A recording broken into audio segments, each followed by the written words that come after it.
સમાચારોમાં આગળ વાત કરીએ તો વધુ એક સમાચાર ગાંધીનગરથી સામે આવી રહ્યા છે, જ્યાં રાષ્ટ્રગીતના 150 વર્ષ પૂર્ણ થવાના નિમિત્તે ખાસ કાર્યક્રમનું આયોજન કરવામાં આવ્યું।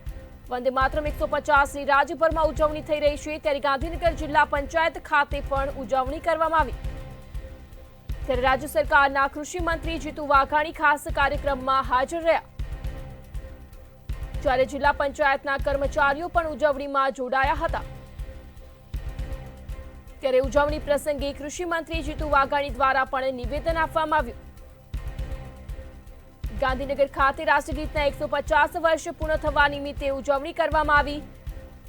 આજે રાષ્ટ્રગીત 150 વર્ષ પૂર્ણ થયા તેવું જીતુ વાઘાણીએ નિવેદન આપ્યું। રાષ્ટ્રગીત દેશવાસીઓને પ્રેરણા આપે છે તેવું જીતુ વાઘાણીએ જણાવ્યું।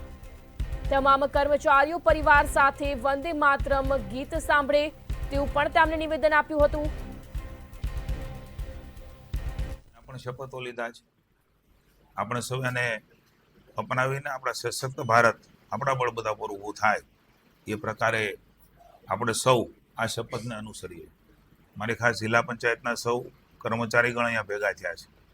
ડીડીઓ, જિલ્લા પંચાયત પ્રમુખશ્રી, સૌ પદાધિકારી જે સેવાના કામમાં પબ્લિક સર્વિસીસમાં છે, ત્યારે મારી વિનંતી છે કે ગાંધીનગર જિલ્લા પંચાયત આપણે સાંજે ઘરે જઈને આ જ રીતે મૂળ ભાષાની અંદર લખાયેલું વંદે માતરમ પરિવાર સાથે ગાઈ શકીએ કે કેમ, કે હું આપ સૌને પૂછવા માંગુ છું બધા કર્મચારીઓને।